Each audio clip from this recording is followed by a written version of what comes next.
Did South Africa know that October 7th was going to happen? South Africa, once a friend of Israel, now has completely turned 180 degrees. It's one of those few nations which has recognized Palestine, and they even have a consulate in the Palestine Authority area.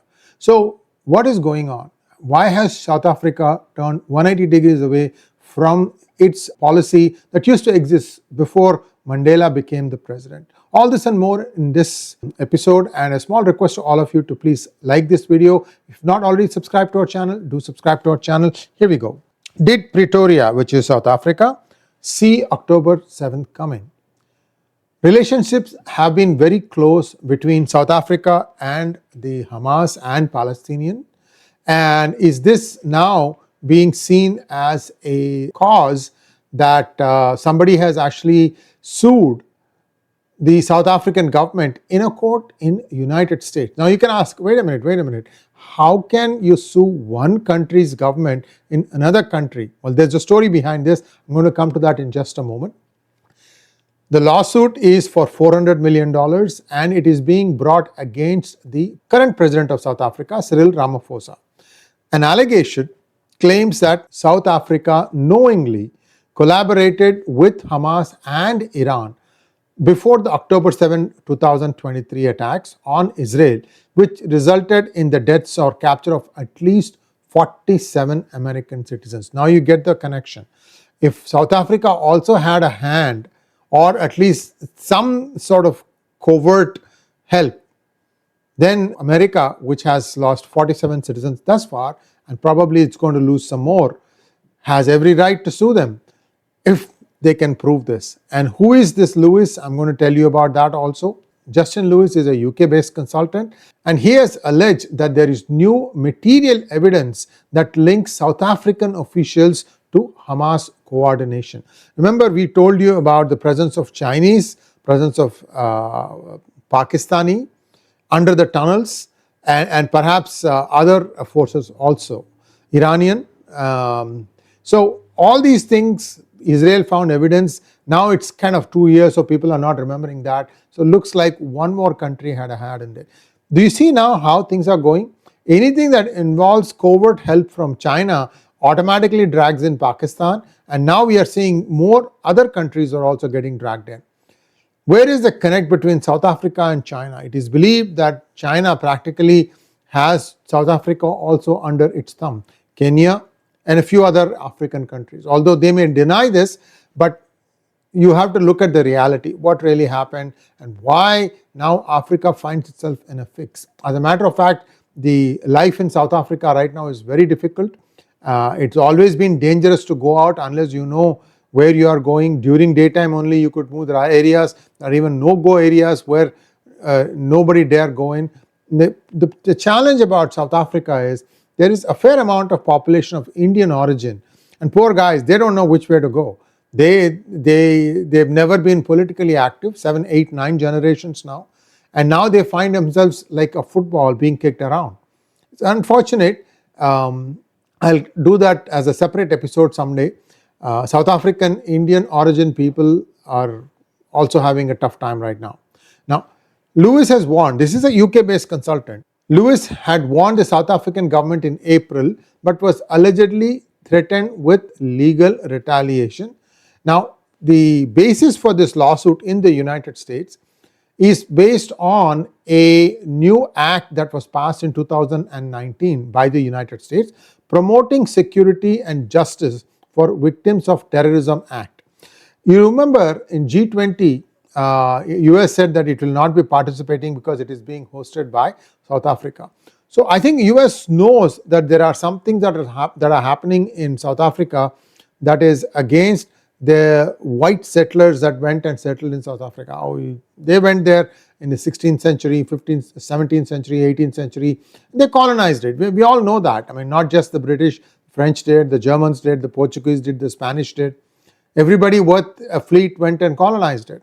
Now, those people who are still there, the original white settlers, looks like they are having a pretty hard time also. So, United States has stood up for them. But what does that mean in South Africa, inside South Africa, in the government of South Africa? One has to wait and see.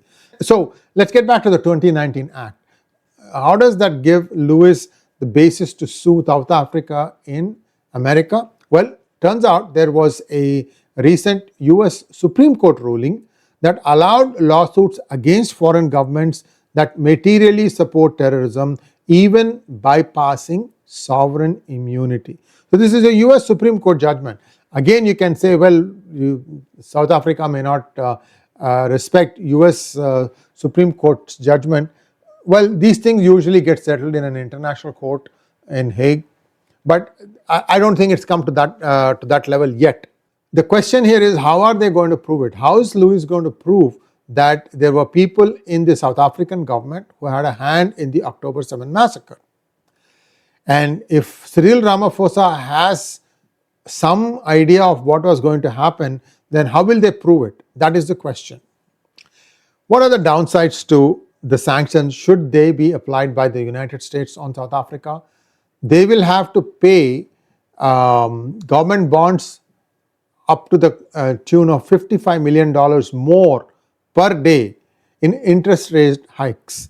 And the South Africa's $3.5 billion bond, November 2023, may face legal scrutiny because this happened after the October 7th incident, right? So if they did do something, and if they did not disclose that they may be sympathetic towards the cause of Palestine or something like that, that could also be a problem.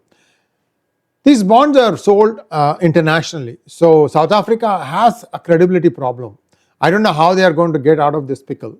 And I think Lewis has some bondholders behind him, which would mean that anybody who has a South African bond might in fact say that, look, I have a legitimate grouse here. So formal notifications have been sent to the US Treasury, the House Finance Services Committee, and the Financial Action Task Force, the FATF, that big dreaded organization. And also they have notified major financial corporations like Morgan Stanley, Goldman Sachs, and so on and so forth.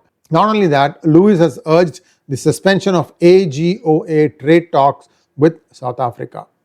So far, South African government has not responded.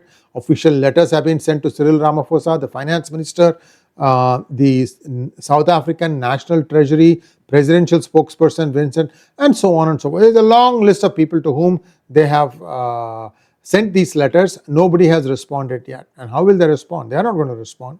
Now, the Republic of South Africa has embraced Hamas. This is a known fact because it has been around for a long time.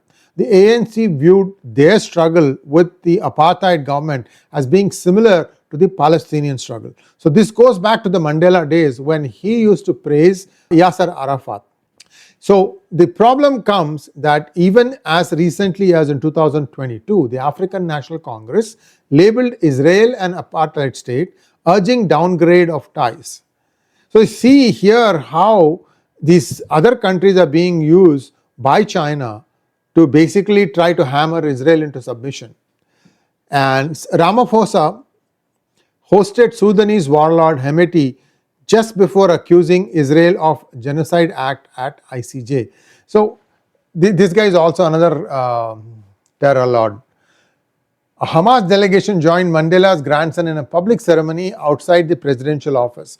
Minister Lindwi Zulu laid a wreath at Hamas officials at Mandela's statue. So you are seeing actions on part of the ANC, the African National Congress, that sort of tell you that these people have their sympathies with Hamas, with Palestinian, and so on and so forth. Like I said, Yasser Arafat and Nelson Mandela used to have a close symbolic relationship. And Nelson Mandela was rumored to have said once, our freedom is incomplete without the freedom of the Palestinians. Now, when the apartheid regime was in power in South Africa, it is believed that they tried to get the bomb with the help of Israel. And Israel used to help South Africa with arms and ammunition at that time. Remember, Israel was very weak in 1948, then it became a little bit stronger, but they needed all these things to try and keep them afloat. And so Israel did some choices, hard choices, I would say. Today, what is the status? South Africa officially recognizes the state of Palestine and maintains full diplomatic relations with the Palestinian Authority. Palestine has an embassy in Pretoria and South Africa has a mission in Ramallah. So, wherever there is an issue of Palestine in United Nations, South Africa supports it. It also advocates boycott, divestment and sanctions against Israeli entities. So, where is this thing headed? Do we know? Well, one of the things that stands out is South Africa's foreign minister, Naledi Pandor, called Hamas leader 𝗟𝗡𝗎 𝗍𝗓 shortly after the October 7th attacks. Hamas claimed that a call to express solidarity with Hamas, whereas Pandor denies it. So then why call? They could have just issued a statement, either support or condemnation. Why call? So there are some questions that are lingering here. Pandor later visited Ibrahim Raisi, the then president of Iran, raising diplomatic eyebrows. You see how this nexus is maintained by China? China, Iran, Palestine. China, Iran, South Africa. China, Iran, Hamas, South Africa. And China probably has some direct interest in South Africa too. This is not all. South Africa recalled its diplomats from Tel Aviv, its parliament voted to suspend diplomatic ties with Israel, and it filed a genocide case against Israel at the International Court of Justice in December 2023. Now, this is also rooted in hard politics. It is believed that Cyril Ramaphosa, who was actually suffering a fair amount of what I will call adverse support from his constituency, his support had fallen down to 40.7%. Once he started supporting Hamas, he has seen it go up by 4%. So the more he sees a danger for the ANC and for his presidency, he is going to do more of these saber rattling. Once he started doing pro-Palestinian rhetoric, Cyril Ramaphosa has seen his support go up by 4%. So is it just the fact that supporting Hamas helps ANC in its politics, or is there some other connection? Is there a link that this person Lewis can prove that South Africa not only knew October 7th was happening, but also supported or helped Hamas in some way?